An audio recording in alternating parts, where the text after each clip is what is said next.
Hello viewers, Super GT here, and I'm finally back on iRacing, the magical world where cars go through you and change colour like a chameleon all of a sudden. So we're going to do a couple of sprint races in Ferrari Fixed. It's a series I've really enjoyed actually.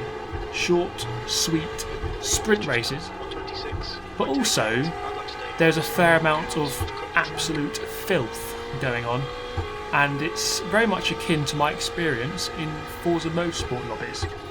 So that there was my first qualifying session. I did improve in my second lap by quite a long way, and you see the crowd just go absolutely ballistic. They're loving it. Although I went off track, so it didn't count. Qualifying in 13th, although if I had not cut the track, I probably would have only been about 10th. So not much better. So let's see how we go on our first race here at Okayama. So a rolling start up to the line, and we're starting quite a long way towards the back out of about 20 or so people, and the pack actually spreads out quite a lot, so it's not one of those rolling starts where it can be. It's up to the leader, I think, to determine the pace up to the line. On this occasion they go quite early, so we'll just try and keep it nice and clean, nice and tidy, and avoid all of the carnage. Our Forza experience should help there. So a couple of guys going wide there, one car off to the right, nice and slow here, and then we were temporarily three abreast of the white car. Just look, if you look in the mirror, almost going for a move. A couple of cars off here on the left hand side. So we've had a good start actually, gaining maybe 4 positions. We've gained quite a few as a result of really not doing anything, and that is something that you can really just do quite a lot, especially on Ferrari Fixed. It's one of the races you can do on a low license. You don't need to have a particularly good license. Therefore you get noobs like me in here, and that can mean that the racing is often, how do we say it, a bit aggressive, because of course it is a sprint race as well. You don't have much time to get the job done. So if you want to start overtaking people, you've got to do it quite quickly. You don't have time to settle down into a rhythm. It's not an endurance race by any stretch of the imagination. So you need to get things done rapido if you want to make any progress through the pack. So here, I haven't really done anything, just kind of minded my own business, and we've gone up 4 positions. So that's the end of lap number 1. It's a 15-minute race, so it's not really a determined amount of laps. It's just however many laps you can do in 15 minutes. Normally I think it's about 8 or 9 or something. We'll see by the end.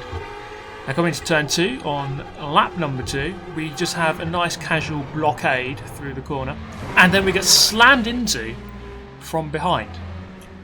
So it was all going rather nicely until that of course happened, and we go down to God knows which position, well outside the top 10 now.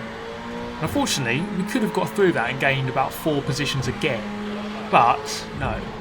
We get slammed into in the rear end, and we just have another blockade here, the FBI roadblock, for no reason at all, just forming itself on the apex of the next turn. And unfortunately I just went flying into the back of that car. I didn't know what was going on. So okay, this race didn't go quite well, did it?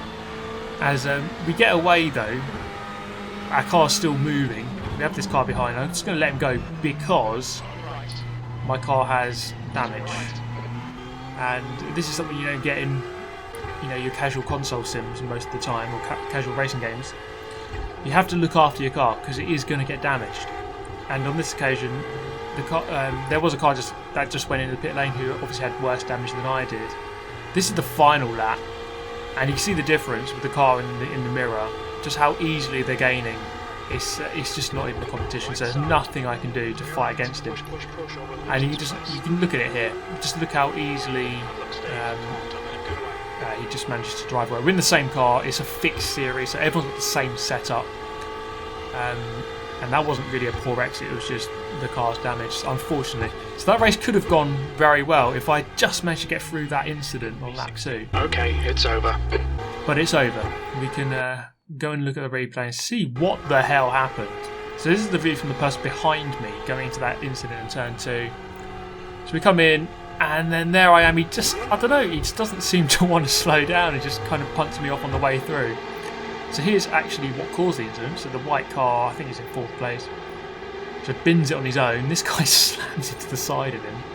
They've caused this blockade. Then other cars join the party, and then I get kind of collected as well as part of it. Then everyone has to trickle through very slowly. Unfortunately, I had to give way to a couple of cars as I pulled out, and that car just sends himself to the pit lane realm. And this is what happened on the next corner. These two guys go for a bit of synchronised spinning. This guy joins the party, and then we have our FBI roadblock for no reason, and then I come into the party and say hello. And that was pretty much race over. We go on to the next one. Let's have a look at a qualifying lap. So you have 2 laps in which to set a time. No one else on the track. You just set your time like this. In many ways, I wish Gran Turismo was kind of like this, where it's just a certain amount of laps and there's no one else on the track at the same time. If you look at, I think it was TRL Lightning, he had a clip on Gran Turismo a few days ago where he was at Monza and everyone was slowing down just to try to get behind him because of how powerful the slipstream is on Gran Turismo. And it's kind of a silly thing in a way, like everyone's trying to outdo each other, trying to get behind each other for slipstream on Gran Turismo on qualifying. It does add a weird aspect to it, but at least on iRacing it's just a straight up lap. How quickly can you go? No one else to interrupt you, no one else to get your slipstream, or you don't have to get anyone else's slipstream. So there's nothing like that. This is what I quite like about it. It's very simple. So on this lap is actually going rather well. We're up on our previous, although our previous was just a warm-up lap. It's always nice to see that delta though at the top of the screen going nicely up. By a couple of seconds here. Through the second to last corner into the final corner. So the Okayama circuit. This is one that you may well be familiar with if you did MX5 series. It's a track that is used quite a lot in the beginner series. As you cross the line. To set a 127.9, which for me I think was a good lap considering I haven't done a huge amount of practice. So race number 2, I need to learn these starts because a couple of cars going before we're seeing the green light, so I'm not sure exactly the procedure there. There's the green light. Into turn 1, well, there's Ferrari on my left hand side, obviously Ferrari, they're all Ferraris.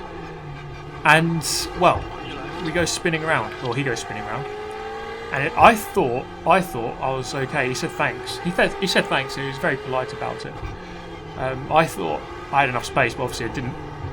So my fault there. My fault there, of course, sending myself around. And then a bit later in the race, getting sent around again. So that race can be summarised quite quickly as an absolute travesty, a crime against motorsport in many, many respects.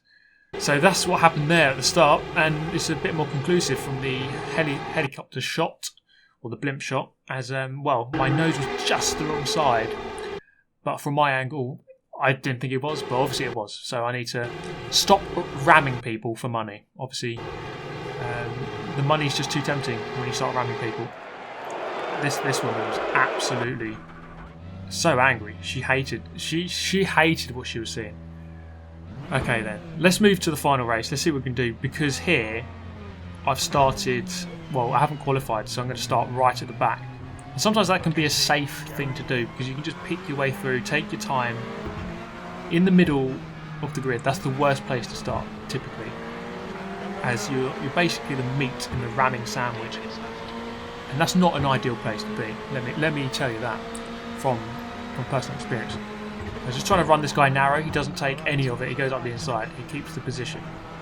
We've got a car off to the left hand side, rejoins, but he's okay. Just going to mind ourselves through turn number 2. An incident hotspot as something else happened there. 2 cars very slow. Plus I overtake the other car that goes very slow past the incident. So gaining 3 up the inside of the purple car. And I think, you know what, we're going to back out. I could have gone for that. Really could have just slammed myself up the inside. But on this occasion, we're just going to play it safe. We're going to learn from our experience in the first 2 races. It is a chaotic race. Okayama. And it does produce a fair few incidents. This guy goes to the inside, brakes really early, and I just absolutely sell him for chips around the outside. Absolutely just muller him. I don't know what he was thinking. Honestly, what was he thinking? because he just got totally done. That shouldn't be possible. Another 2 cars off to the left hand side. So how many is that? 6 positions we've gained on lap number 1. Just really courtesy of keeping it clean, just avoiding the trouble. But the trouble is always lurking around the Okayama circuit in Ferrari Fixed. So you're never too far away from it. So as good as that was, you can't start thinking that God is looking down favourably upon you, because he can change his mood very quickly as we exit the final turn to end the first lap of however many into turn 1. So up into 13th place. Yes, we have gained 6 places. I don't know if you just saw in the mirror there, someone's going sliding wide. Tokyo drift intensifies. So through turn 2, okay, we've settled down now. Everyone's got a nice bit of space, and we go a little bit later into the race, so end of lap number 2 now. And these 2 guys ahead, one going defensive. Is he going to be able to keep that place? I think he is. We've got a car off on the right hand side, there he is, and gained another position. So a lot of cars doing that, and this was a really difficult track in terms of braking, because of a lot of the corners you're kind of turning and braking at the same time, and the car really doesn't like that, but you can gain a bit of time by sometimes doing it.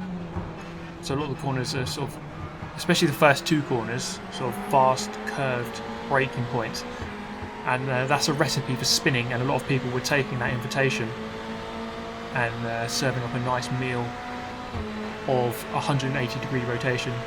Into the hairpin here, looking up the inside, not quite there, so we're just going to play it safe again. We're not really wanting to get into any incidents. The first 2 races, absolute disasters, so if anything we can just try to stay in the race a bit longer this time and make sure we don't get involved in anything silly. And of course we've got our ratings to preserve and think about. You don't want to get involved in too many hits and contacts. I was like almost going to the back of that guy. That's perhaps a warning sign. Get a little bit, don't get too close. Don't get too friendly with that guy's rear bumper. Ideally we try to find our way past. So we kind of hold up behind these guys, a big group. 1, 2, 3, 4. I'm the 5th person in this group. We've got a car behind as I get a poor exit onto the main straight. Is that going to be a ticket to be overtaken into turn 1? Not quite, I don't think, unless he goes for a very big dive bomb. He thinks better of it. Good decision, my friend. Through turn 1, into turn 2, back over to the right hand side for the braking point and the turning in point of turn 2. Actually the car ahead gets a poor exit. Unfortunately for me, I can't quite get a run here. This section here going into the next corner, it's kind of a single line.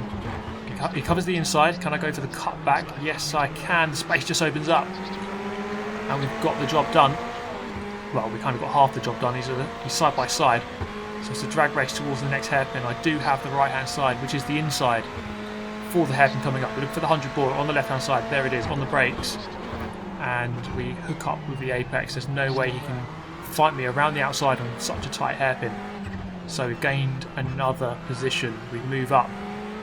We can then turn our attention to the group ahead, who look like they're holed up behind the leader of this pack, who seems to be very slow at this point. So sometimes you may well get people qualifying kind of in the wrong place, if you like. So you could say I should perhaps have qualified in the middle of the pack somewhere. Obviously I start at the back. Some people might do very well in qualifying, some people might perform very badly in qualifying. So it's not always a case of the fastest cars at the front, although normally the best people are at the front. But you get a bit of a mix in the middle where some people really do badly in qualifying and are a bit further back than they should be, and some a bit further ahead than they really should be. So you get these incidents here where some people just get kind of caught up behind a slower driver. It happens a fair amount in my experience so far. So there is a change of lead at the front of this pack for about 8th place, I think, or 7th place. So coming down, second to last corner, into the final corner. Can we go for a move? It's been a couple of laps now. This is the end of lap number 5, up behind the red car. And we are firmly into the slipstream now with a good run with momentum into turn 1, crossing under that barrier on the bridge, sorry. Up the inside, good move, late on the brakes, committed, get the job done. We've gained another place. Can we go about gaining another one and then set our sights on that orange car who's escaped this little group? He runs wide, does that orange car, up in 8th place, or 7th place, sorry, as they come through this little section into this long right hand onto the back straight. A crucial corner this, difficult one to get right. kind of apex very early and then power out to the outside, and then you've got a good run onto this back straight into a good overtaking opportunity. The hairpin, very tight hairpin, a couple of very tight corners in fact on the infield of this circuit. Again, braking on that 100 board that sees you into this corner nicely.